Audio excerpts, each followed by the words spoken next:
Hello everyone. आज की video में हम बात करेंगे आईवी फ्लूइड्स के बारे में। तो इस वीडियो में हम देखेंगे कि आईवी फ्लूइड्स कितने टाइप के होते हैं और उनके क्या क्या यूजेज होते हैं। तो चलिए वीडियो को स्टार्ट करते हैं।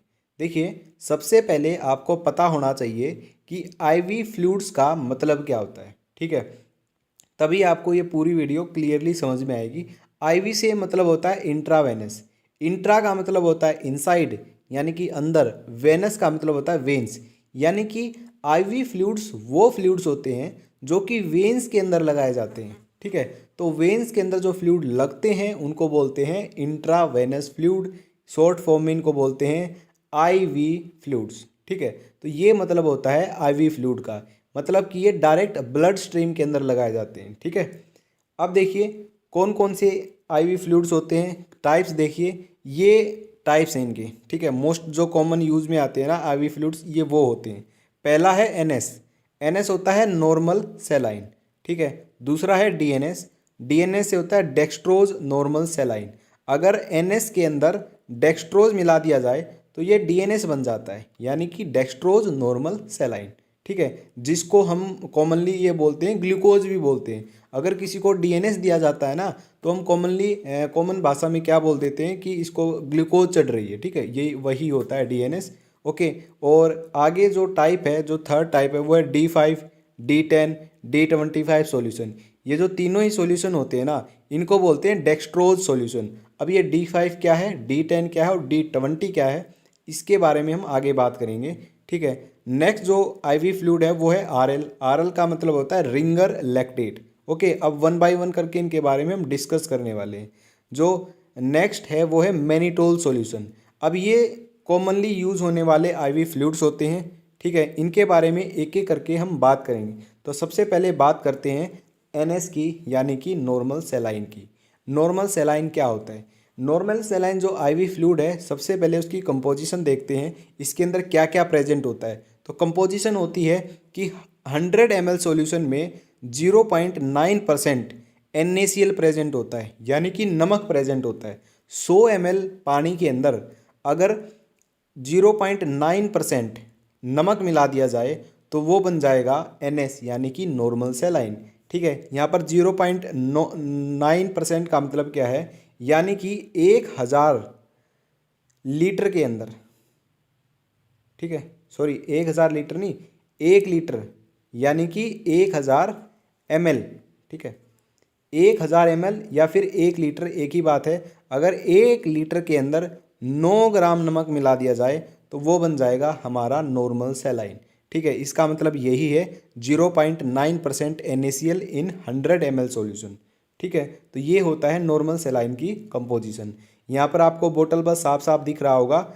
NS का मतलब होता है नॉर्मल सेलाइन यानी कि इसके अंदर क्या क्या प्रेजेंट होता है। इसके अंदर सोडियम क्लोराइड होता है।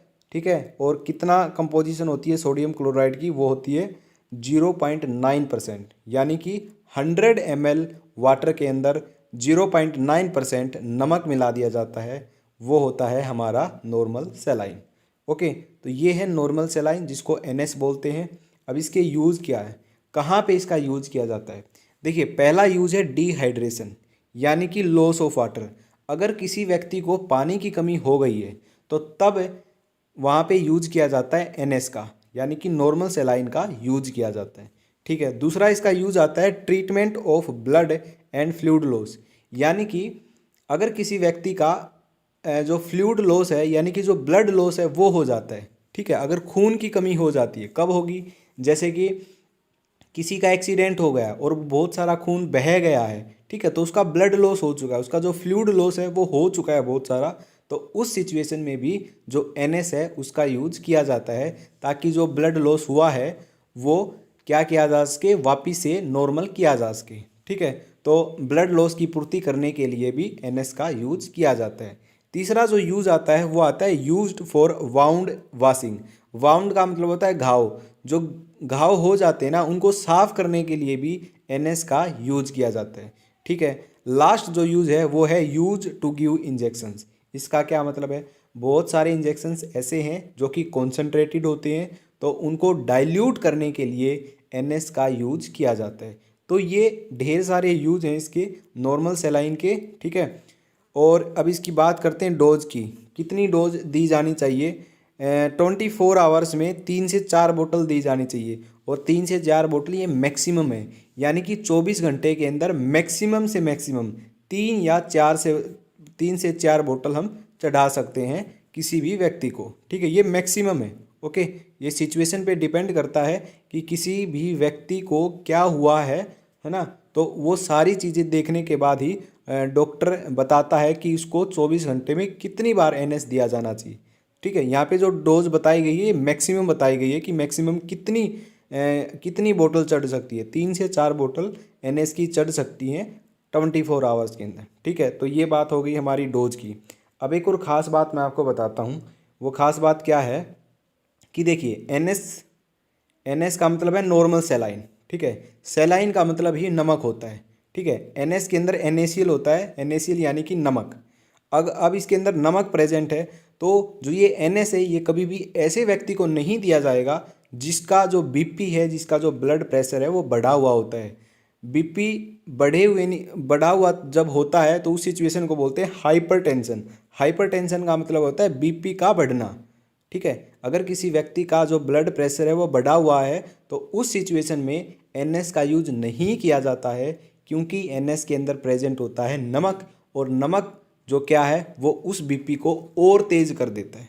ठीक है, ओके, तो वहाँ पे कॉम्प्लिकेशन हो सकती है, इसलिए कभी भी ऐसे व्यक्ति को एनएस नहीं दिया जाता है जिसका बीपी बढ़ा हुआ होता है। तो यहाँ पे ये एक नोट करने की बात थी।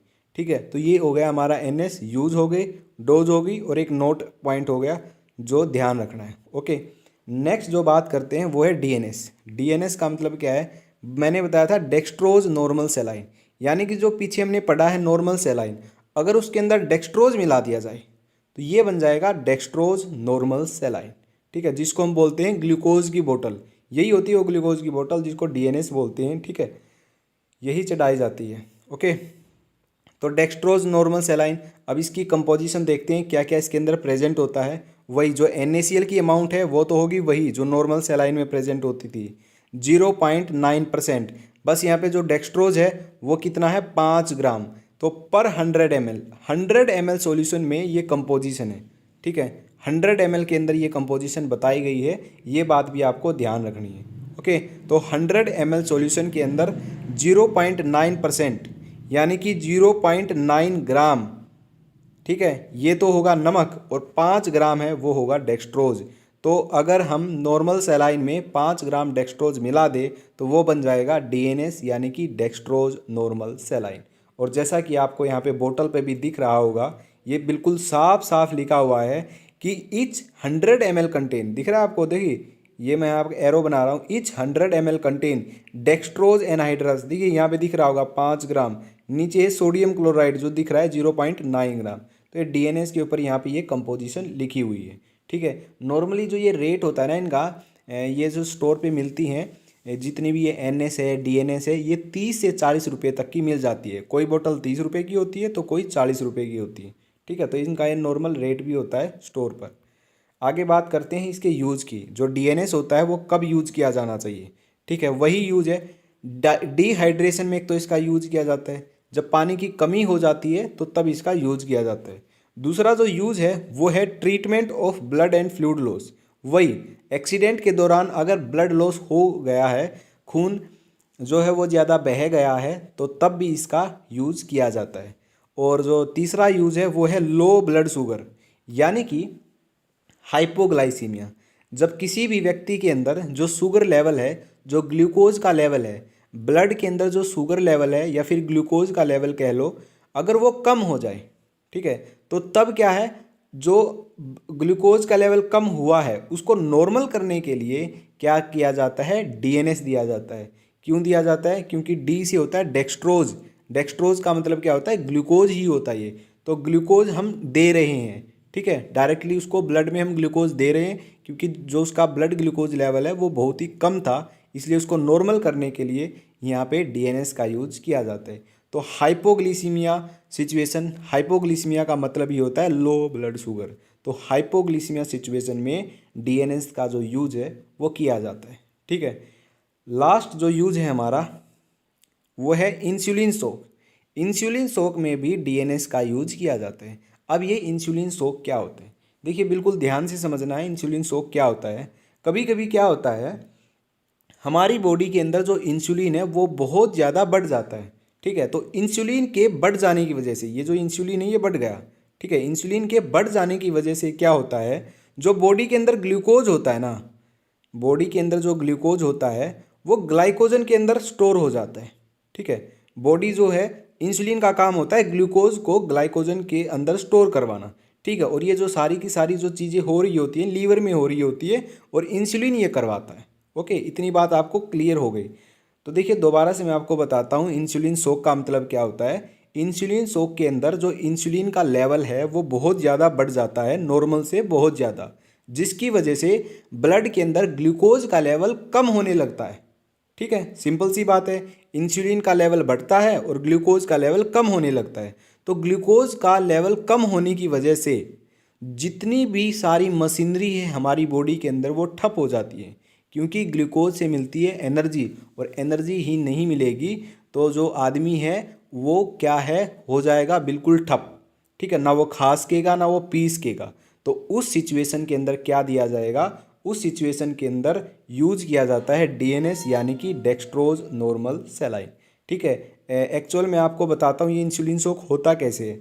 कोई भी डायबिटिक पेशेंट है वो इंसुलिन लेता है बाहर से, इंजेक्शन के थ्रू क्या है वो इंसुलिन लेता है, और इंसुलिन लेने के बाद वो क्या करता है, खाना खाना भूल जाता है। तो उस सिचुएशन में इंसुलिन शॉक होता है।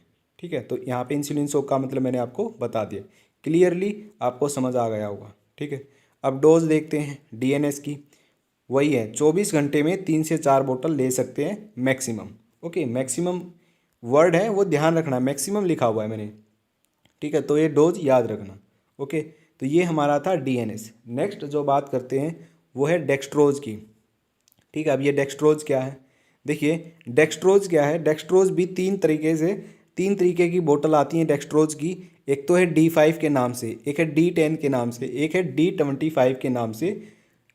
फ़र्क सिर्फ तीनों में इतना है, डेक्सट्रोज की क्वांटिटी में फ़र्क है। ठीक है, जो D5 नाम से आती है उसमें तो 5 ग्राम होता है 100 ml में। 100 ml में अगर 5 ग्राम डेक्सट्रोज है तो D5 की बोतल होगी। अगर 100 ml में 10 ग्राम है तो वो D10 की बोतल है। और 100 ml में अगर 25 ग्राम हो गया तो वो होगा हमारा D25 की बोतल। ठीक है, तो ये तीनों ही जो बोतल हैं ये डेक्सट्रोज सॉल्यूशन बोले जाते हैं, डेक्सट्रोज आईवी सॉल्यूशन बोले जाते हैं, D5, D10 और D25। ठीक है, ये तो कॉमनली यूज किए जाते हैं D5 और D10, लेकिन जो D25 है ये बहुत ही रेयरली यूज किया जाता है। यानी कि इसकी जो आवश्यकता है D25 की वो कब पड़ती है, वो तब पड़ती है अगर कोई व्यक्ति ना तो खाने की उसमें है एबिलिटी है उसमें, ना फिर वो पी सकता है कुछ, ना तो वो खा सकता है ना पी सकता, और वो ऐसी सिचुएशन में पहुंच गया है अगर उसको ग्लूकोज बाहर से नहीं दिया गया तो वो मर जाएगा। अगर ऐसी सिचुएशन हो जाती है, ऐसी क्रिटिकल सिचुएशन में, तब ये D25 का यूज़ किया जाता है, अदरवाइज किसी भी सिचुएशन में D25 का यूज नहीं किया जाएगा। ठीक है, तो D25 जो है वो रेयरली यूज़ होता है, और जो कॉमनली यूज़ होने वाले हैं वो D5 और D10। अब एक और बात मैं आपको बताता हूँ, जो है डेक्सट्रोज सॉल्यूशन है, ठीक है, ये कब यूज़ नहीं किया जाएगा, अगर कोई डायबिटिक पेशेंट है यानी कि शुगर का पेशेंट है उसके अंदर डेक्सट्रोज हम यूज़ नहीं कर सकते, क्योंकि जो शुगर का पेशेंट होता है उसके ब्लड के अंदर शुगर क्या है, बढ़ा हुआ होता है, और बाहर से भी अगर हम उसको शुगर दे देंगे तो उसके जो ब्लड है उसके ब्लड में शुगर की जो अमाउंट है वो डबल ट्रिपल हो जाएगी, जिसकी वजह से कॉम्प्लिकेशन हो जाएगी। इसलिए कभी भी डायबिटिक पेशेंट में जो डेक्सट्रोज है वो नहीं दिया जाता है। ठीक है, और जो डीएनएस है वो भी नहीं दिया जाता है। ठीक है, जो डीएनएस है वो नहीं दिया जाता है। लेकिन खास बात क्या है, इंसुलिन शॉक, जो इंसुलिन शॉक होता है वो डायबिटिक पेशेंट के अंदर ही होता है, लेकिन इंसुलिन शॉक जब होता है तब दिया जाता है, क्योंकि इंसुलिन शॉक में जो ग्लूकोज का लेवल है वो बहुत ही डाउन चला जाता है, इसलिए दिया जाता है। ठीक है, तो ये हो गया हमारे डेक्सट्रोज के कंपोजिशन की बात। ओके, आगे बात करते हैं यूज की, कब दिया जाता है। देखिए डेक्सट्रोज यानी कि ग्लूकोज, एक तरीके से ग्लूकोज से मिलती है एनर्जी। तो अगर किसी को वीकनेस हो गई है, ठीक है, बहुत कमज़ोरी लग रही है, तो वीकनेस, कमज़ोरी आ गई है, तो उस सिचुएशन में जो डेक्स्ट्रोज है वो दिया जाता है। या फिर to recover body fluid loss, अगर फ्लूइड लॉस हो गया है बॉडी से तब भी दिया जाता है। ठीक है, डोज कितनी है? मैक्सिमम 3 से 4 बोतल 24 घंटे के अंदर। तो 24 घंटे के अंदर मैक्सिमम 3 से 4 बोतल डेक्स्ट्रोज की दे सकते हैं। तो ये पूरी की पूरी क्या है, यूज़ और क्वांटिटी है, कितनी क्वांटिटी देनी चाहिए डोज के बारे में। तो ये था हमारा डेक्स्ट्रोज के बारे में। नेक्स्ट जो हमारा आईवी आता है वो आता है आरएल। ठीक है, इसको बोलते हैं रिंगर लैक्टेट सॉल्यूशन। ओके, इसको रिंगर लैक्टेट सॉल्यूशन बोला जाता है, या फिर एक और दूसरा नाम है इसको सोडियम लैक्टेट सॉल्यूशन के नाम से भी जानते हैं। एक और नाम है इसका हार्टमैन सॉल्यूशन के नाम से भी जानते हैं। तो इन तीनों नाम से ये जाना जाता है। कॉमनली जो जाना जाता है वो आरएल, बोतल के ऊपर आरएल लिखा मिलेगा। आरएल का मतलब है रिंगर लैक्टेट सॉल्यूशन। अब बात करते हैं कंपोजिशन की कि इसके अंदर क्या क्या चीज़ें प्रेजेंट होती है। देखिए, ये बहुत सारी चीज़ों का ना मिक्सचर होता है, यानी कि बहुत सारी चीज़ें आपस में मिक्स होती है। क्या क्या? इसके अंदर NaCl यानी कि सोडियम क्लोराइड होता है, सोडियम लैक्टेट ये भी प्रेजेंट होता है, पोटासियम क्लोराइड ये भी प्रेजेंट होता है, और कैल्शियम क्लोराइड भी प्रेजेंट होता है। यानी कि वाटर के अंदर ये सारी की सारी चीज़ें यहाँ पे मिक्स होती हैं। तो इसी को बोलते हैं आरएल, यानी कि रिंगर लैक्टेट सॉल्यूशन। तो रिंगर लैक्टेट सॉल्यूशन क्या होता है? मिक्सचर होता है सोडियम क्लोराइड का, सोडियम लैक्टेट का, और पोटासियम क्लोराइड का, और कैल्शियम क्लोराइड का। ये सारी चीज़ें वाटर के अंदर मिक्स होती हैं, यही हमारा होता है आरएल।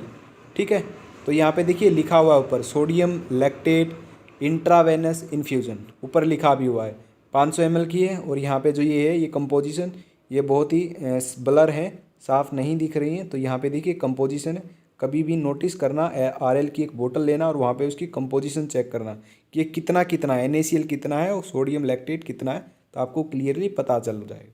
तो ये था आरएल रिंगर लैक्टेट सॉल्यूशन। अब बात करते हैं यूज़ कहाँ किया जाता है। जो रिंगर लैक्टेट सॉल्यूशन है वो यूज़ किया जाता है डिहाइड्रेशन में, यानी कि पानी की कमी हो जाती है तब यूज़ किया जाता है। दूसरा इसका यूज़ होता है इलेक्ट्रोलाइट इम्बैलेंस में, यानी कि बॉडी के अंदर ना बहुत सारे इलेक्ट्रोलाइट होते हैं। ठीक है, उनका बैलेंस होना बहुत ही ज़रूरी होता है। ठीक है, ओके, तो उसको बैलेंस करने के लिए भी इसका यूज़ किया जाता है। ओके, तो यहाँ पे डिहाइड्रेशन और इलेक्ट्रोलाइट इम्बैलेंस को ठीक करने के लिए इनका यूज किया जाता है। दूसरा जो यूज़ है वो है recover body fluids and blood loss, वही है जो मैंने पहले आपको बताया है। अगर किसी का एक्सीडेंट हो गया है तो वहाँ पे बॉडी फ्लूइड और ब्लड का लॉस, दोनों का लॉस होता है, तो उसको ही पूरा करने के लिए भी इसका यूज किया जाता है। नेक्स्ट हमारा जो यूज आता है आरएल का, वो आता है used in low blood pressure, यानी कि हाइपोटेंशन में इसका यूज किया जाता है। ठीक है, हाइपोटेंशन का मतलब होता है बीपी का, ब्लड प्रेशर का कम हो जाना। अगर किसी व्यक्ति के अंदर ब्लड प्रेशर डाउन हो जाता है, कम हो जाता है, तो उस सिचुएशन में आरएल का यूज किया जाता है, यानी कि रिंगर लैक्टेट सॉल्यूशन का यूज किया जाता है। अगर किसी व्यक्ति के अंदर ब्लड प्रेशर कम हो गया है तो ब्लड प्रेशर कम होने के बाद कोई भी ऐसी दवाई नहीं है जो ब्लड प्रेशर को नॉर्मल कर दे। हाई बीपी की दवाई बनी हुई है, ठीक है, बहुत सारी दवाइयाँ हैं। अगर हाई बीपी हो गया है किसी व्यक्ति को, लेकिन अगर लो बीपी हो गया तो उसकी कोई भी मेडिसिन नहीं है, तो वहाँ पे यूज किया जाता है आरएल रिंगर लैक्टेट सॉल्यूशन। तो हाइपोटेंशन में, लो ब्लड प्रेशर में हम क्या देते हैं, बीपी जब लो होता है तो हम देते हैं रिंगर लैक्टेट सॉल्यूशन। ठीक है, वहाँ पे आरएल का यूज किया जाता है। तो ये खास यूज है, ये याद रखना आपको। जो नेक्स्ट यूज है वो है न्यूट्रिएंट डेफिशिएंसी। अगर किसी को जो न्यूट्रिएंट होते हैं बॉडी के अंदर वो उनकी कमी हो जाए, यानी कि कुपोषण बोल सकते हो आप हिंदी में, अगर कुपोषण का शिकार है कोई, वहाँ पे भी ये यूज किया जाता है। ओके, आगे बात करते हैं डोज की, कितनी बोतल देनी चाहिए। 24 घंटे में 1 से 2 बोतल देनी चाहिए, तो ये इसकी डोज होती है। नेक्स्ट हमारा जो सॉल्यूशन है वो है मैनिटोल। मैनिटोल सॉल्यूशन क्या है? ये एक ओस्मोटिक डायरेटिक सॉल्यूशन होता है, सॉरी ओस्मोटिक नहीं, ओस्मोटिक डायरेटिक भी बोल सकते हो। ये मैनिटोल जो होता है ये होता है एक डायरेटिक होता है। ठीक है, अब डायरेटिक का मतलब मैं आपको बताता हूँ क्या होता है डायरेटिक, बड़े अच्छे से मैं आपको समझाता हूँ डायरेटिक का मतलब। देखिए, मैंने ये लिखा डायरेटिक, ठीक है। पहले तो मैं ये बता देता हूँ मैनिटोल करता क्या है, मैनिटोल सॉल्यूशन क्यों यूज़ होता है। मैनिटोल सॉल्यूशन तब यूज़ होता है जब किसी भी व्यक्ति के अंदर जो पानी है ना, पानी वाटर, उसकी जो मात्रा है वो बहुत ज़्यादा हो जाती है, तो उसको नॉर्मल करने के लिए मैनिटोल सॉल्यूशन का यूज किया जाता है। जब ये सॉल्यूशन का यूज किया जाता है तो जो यूरिन होता है ना, उसकी जो अमाउंट है, यूरिन की जो अमाउंट है वो बढ़ जाती है, यानी कि वो व्यक्ति बार बार पेशाब करने के लिए जाता है, यूरिन करने के लिए जाता है, ठीक है। तो मैनिटोल एक्चुअल में ये करता है हमारी बॉडी में। अब ये डाययूरेटिक बोला गया है कि जो मैनिटोल है वो डाययूरेटिक है। डाययूरेटिक का मतलब क्या है, देखिए डी आई का मतलब है डाइल्यूशन, ये मैं यहाँ पे लिख देता हूँ डाइल्यूशन। और डाइल्यूशन का मतलब होता है वाटर ऐड करना, है ना, पानी मिलाना। डाइल्यूशन होता है पानी मिलाना, है ना। यूरेटिक का मतलब है यूरिन, यानी कि यूरिन के अंदर पानी मिलाया जाता है, किसके द्वारा, मैनिटोल के द्वारा। इसको बोलते हैं डाययूरेटिक। डाई माने डाइल्यूशन, डाइल्यूशन का मतलब होता है पानी मिलाना, और यूरेटिक मतलब यूरिन, यानी कि यूरिन के अंदर पानी मिला दिया, ठीक है। पहले जितना पानी था यूरिन के अंदर उतना तो है ही, उससे ज़्यादा क्या है, यूरिन के अंदर जो पानी है वो ऐड कर दिया, तो इसी को डाययूरेटिक बोलते हैं। और जो ये मैनिटोल होता है ये डाययूरेटिक होता है, ठीक है। यानी कि ये क्या करेगा, यूरिन की जो वॉल्यूम है उसको बढ़ा देगा किसी भी व्यक्ति के अंदर। अब जिसको पानी बहुत ज़्यादा है, जिसकी बॉडी के अंदर बहुत ज़्यादा पानी है, तो उसको नॉर्मल करने के लिए इसका यूज़ किया जाता है, ठीक है। आगे मैं यूज़ भी बताऊंगा इसका, पहले कंपोजिशन देख लेते हैं। कंपोजिशन क्या है, 100 ml सॉल्यूशन में 20 ग्राम मैनिटोल यहाँ पे प्रेजेंट होता है। तो ये जो कंपोजिशन है ये याद करने की कंपोजिशन है, ठीक है, 20 ग्राम। ओके, तो कंपोजिशन है इसकी 100 ml सॉल्यूशन में 20 ग्राम मैनिटोल यहाँ पे प्रेजेंट होगा। अब यहाँ पे यूज़ की बात करते हैं, इसका यूज़ क्या है, कहाँ पे इसका यूज़ किया जाता है। तो मैंने बताया मैनिटोल का यूज़ किया जाता है बॉडी के अंदर अगर पानी ज़्यादा हो जाता है तो उसको नॉर्मल लेवल तक लाने के लिए इसका यूज़ किया जाता है, ठीक है। तो कैसे इसका यूज़ होगा देखते हैं। पहला यूज़ है इसका ओलिगयूरिया। ओलिगयूरिया यानी कि क्या है, अगर किसी को यूरिन प्रोडक्शन, अगर किसी व्यक्ति में जो यूरिन की मात्रा है वो कम बन रही है, ठीक है, यूरिन प्रोडक्शन कम हो रहा है, तो उस सिचुएशन में यूरिन प्रोडक्शन को बढ़ाने के लिए मैनिटोल का यूज किया जाता है, पहला यूज। दूसरा यूज है ओडिमा के अंदर। ओडिमा का क्या मतलब होता है, क्या होता है, कहीं कहीं बॉडी में पानी इकट्ठा हो जाता है, जो फ्लूइड होना है, फ्लूइड पानी, ठीक है, वो कहीं कहीं बॉडी में जमा हो जाता है, एक जगह पर जमा होने लगता है और वहाँ पर स्वेलिंग हो जाती है, वहाँ पर सूजन आ जाती है।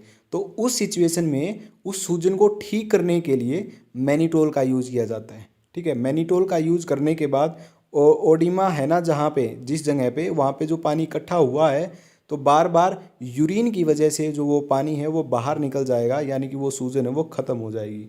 तो यहाँ पे मैंने साफ साफ यहाँ पे लिखा भी हुआ है, ओडिमा का मतलब होता है swelling that is caused by fluid trapped in your body tissue.